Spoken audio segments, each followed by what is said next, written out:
شايفين الجمال ده كله؟ هندخل الفيديو ونشوفه عملناه ازاي. عملنا خلطة كنتاكي وعملنا الفراخ دي، بس عايزين نعرف المفاجأة ايه دي وراك ولا صدور ولا دبابيس ولا ايه بالظبط.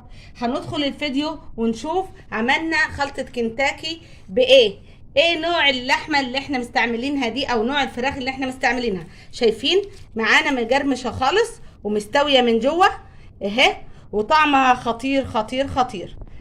هندخل الفيديو ونشوف عملناها بايه.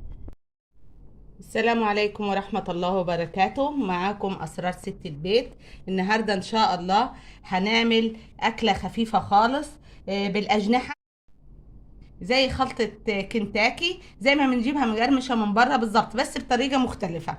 معايا الأجنحة، الجناح بتاعنا ده العادي خالص زي ما احنا شايفين اهو. هنفصل النصين وبعد كده هنخليه من العظم، هيبقى بالشكل ده هو. هنخلوه مع بعض دلوقتي ونشوفه نخلوه ازاي، هيبقى بالطريقه دي. ونخلوه مع بعض دلوقتي واوريهولكم، بعد كده نعمل التتبيله بتاعته. احنا طبعا حطيناه في المحلول الناجع اللي احنا بنحطوه كل مره، وغسلته غسله كويسه. المحلول بتاعنا ميه ساقعه على خل على ليمون على ملح على سكر، ولو عندك كمان قشر برتقال وحطيتيه معاه شويه في الخلطه تبقى حلوه خالص. نبتدي نشتغل دلوقتي. انا خليت جناحين عشان اوريكم تخلوهم ازاي. الجزء ده طبعا هنرميه، مش عايزينه.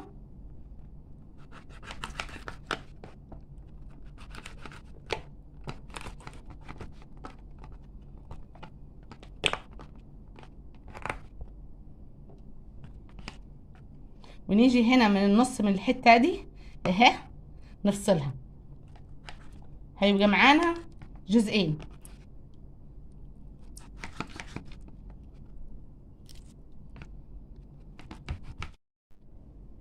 ثواني اجيب سكينه غير دي اهي اهي. الجزء ده والجزء ده اهو جزئين. هنعمل ايه؟ هنمسك الجزء ده الاول نخليه من العظم ازاي. في حته من الصدر معاه اهي، نحوشها الاول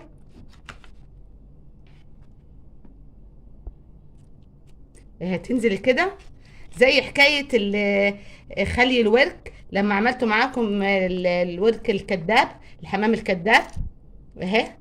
اي عرق قدامك تفصليه اهي، تنزل كده وتكمل بقى بايدك اهي اهي. شايفين الحركه اهي، وبعد كده تقلبيها بالشكل ده اهي.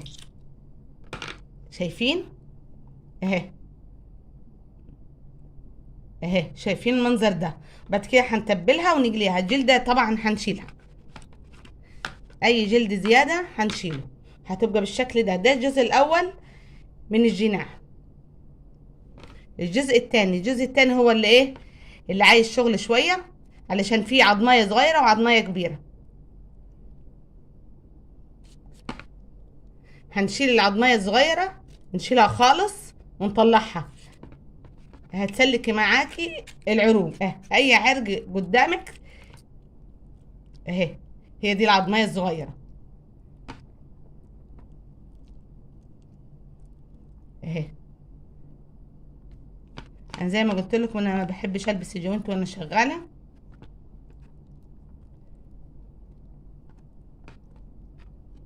اهي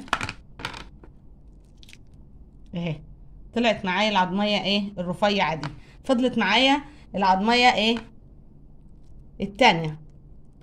هنبتدي بقى نفصل منها العروق اهي. شوفوا فصلت لوحديها اهي، وتقلبيها بالشكل ده، هتبقى بالشكل ده معاكي اهي. نعمل التانية مع بعض. قلنا الجزء ده مش بنحتاجه، الطرف ده اهو مش بنحتاجه خالص. في النص هنا نفصل.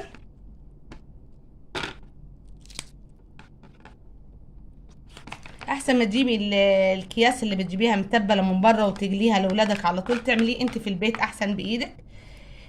في عند بتاع الفراخ، قولوا عايزه كيلو اجنحه، يديكي كيلو الاجنحه. او برضو في السوبر ماركت برضو في اكياس اجنحه، تجيبيه وتعمليه لولادك على طول، ولا تتعبي نفسك ولا تجيبي الحياة المتبلة من بره من غير ما تعرفيها متبلة ازاي.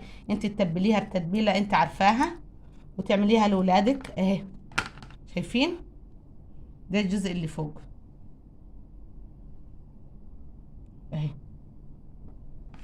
الجزء التاني اللي فيه العظمية الصغيرة اهي. ادي العظمية الصغيرة اهي اهي.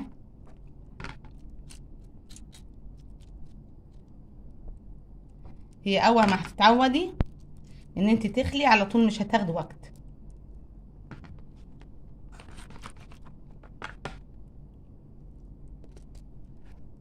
اهي تنزلي كده في العروق اللي تحت اهي اهي. وان شاء الله برضه هعمل معاكم طريقة الحشو الجوانح، هحشيها لكم باللحمة المفرومة اهي. تنزلي اللحم وتنزلي اي عرق قدامك كده اهي، ونسحب بعد كده العظمية الصغيرة دي اهي اهي. شايفينها؟ وادي اهي. تقلبوها وبعد كده نروح مع بعض نعمل التتبيلة بتاعتنا ونشوفها هتتبل ازاي. حطينا هنا الجوانح معانا عشان نعمل لها التتبيلة بتاعتها. نشوف ايه هي التتبيلة.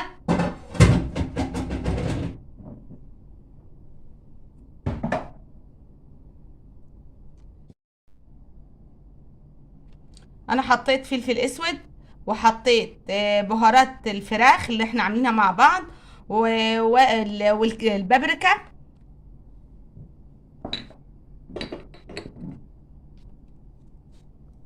وملح وتوم بودرة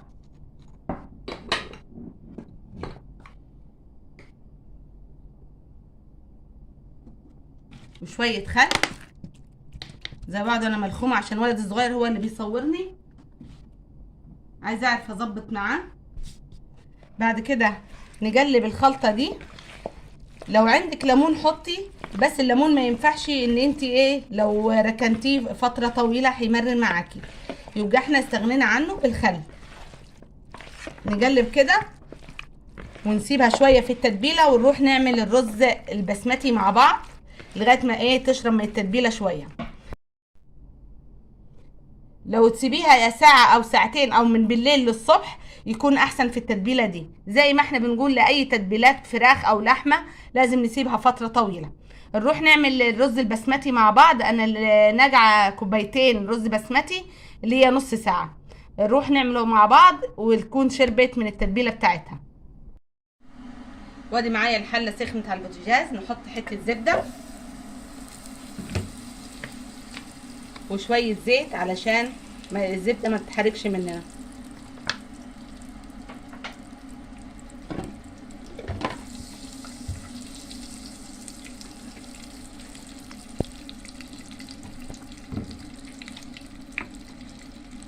ونحط شوية كاري على كركم،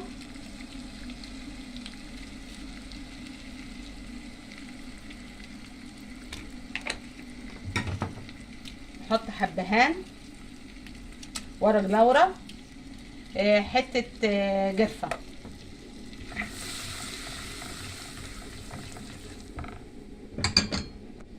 بعد كده اجيب الرز اللي احنا كنا ناجعينه كوبايتين رز بسمتي. انا حطيت اهو الرز وحاطه ميه في الكتل 4 كوبايات، الضعف بتاع كوبايات الرز.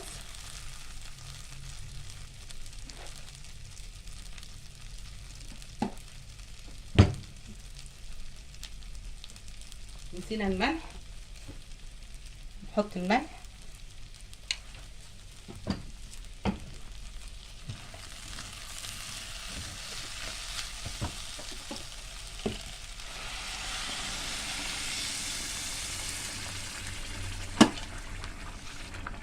اهي. ونسيبهم ونروح نعمل الفراخ بتاعتنا. نشوف الخلطة بتاعتنا ايه تحت الفراخ. وادي الفراخ بتاعتنا في التتبيلة. نعمل الخلطة اللي احنا هنعملها زي كنتاكي اهي. معايا كوباية دقيق، 4 معالق كبار نشا، نفس التوابل اللي احنا حطيناها في الفراخ هنا في الأجنحة نحطها في التتبيلة دي. توم بودرة، خلطة الفراخ،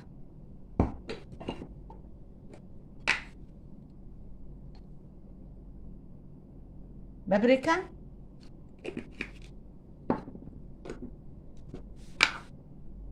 فلفل اسود،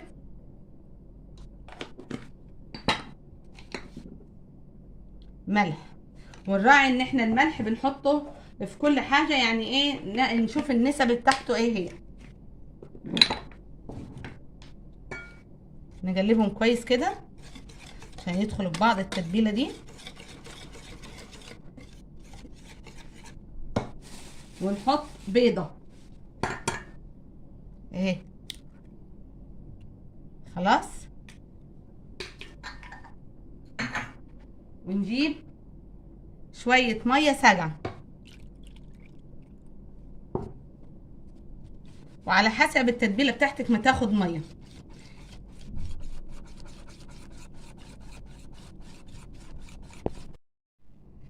وادي اهي الخلطة بتاعتنا هتبقى بالشكل ده اهي، ولا خفيفة ولا تقيلة اهي، نفس السمك كده.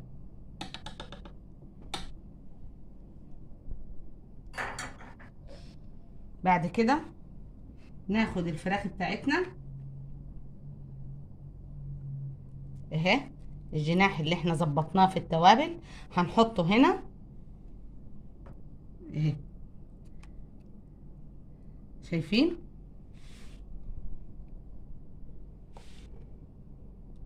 اهي نصفيها كويس، وبعد كده نحطها في البقسماط بتاعتنا اهي اهي. تضغط عليها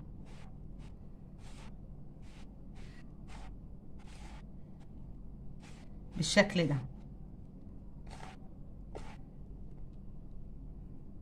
خلاص اهي. شفت اتغلفت ازاي اهي.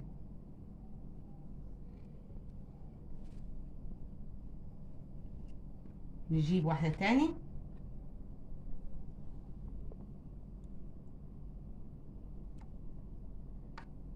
اهي، نحطها في البقسماط من الخلطة بتاعتنا على طول على البقسماط، ونضغط عليها كويس. طبعا نبقوا حاطين الزيت على النار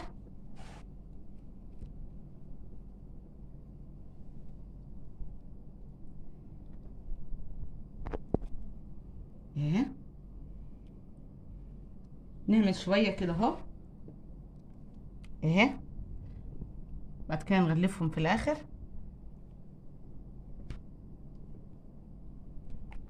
اهي. وده اهو خلصتهم خالص قدامكم اهو، شكلهم حلو خالص. هنروح على البوتاجاز ونحمرهم ونشوفهم بعد كده هيبقى شكلهم ايه، تقديمهم ايه. اها الزيت بيغلي قدامنا. هي الفراخ دي جوانح يعني هتستوي بسرعه، مش هتبقى محتاجه وقت يعني في السوا. طب نفصل عشان اذان العصر. وده اهو اتحمروا واستووا. هنطلعهم دلوقتي مع بعض، بس هطلعهم في مصفايه علشان يفضلوا مجرمشين زي ما هم، لكن لو طلعتهم على مناديل مطبخ هيطروا معايا. ونشوفهم في التقديم ان شاء الله. اهو بعد ما خلصناهم قدمناهم بالشكل ده اهو، زي كنتاكي بالظبط، علشان الاولاد تقعد معانا في البيت وما يقولوش نطلع بره. واحنا في الكورونا دي نقدم لهم كنتاكي لغايه البيت، وادي بكل تكاته. معانا الطحينه اهي، ومعانا الكاتشب، وادي الرز بسمتي، وادي الجوانح بتاعتنا اللي عملناها بخلطه كنتاكي. وان شاء الله تعجبكم الخلطه بتاعتي ويعجبكم الفيديو، وان شاء الله نلتقي في فيديو قادم ان شاء الله. والسلام عليكم ورحمه الله وبركاته.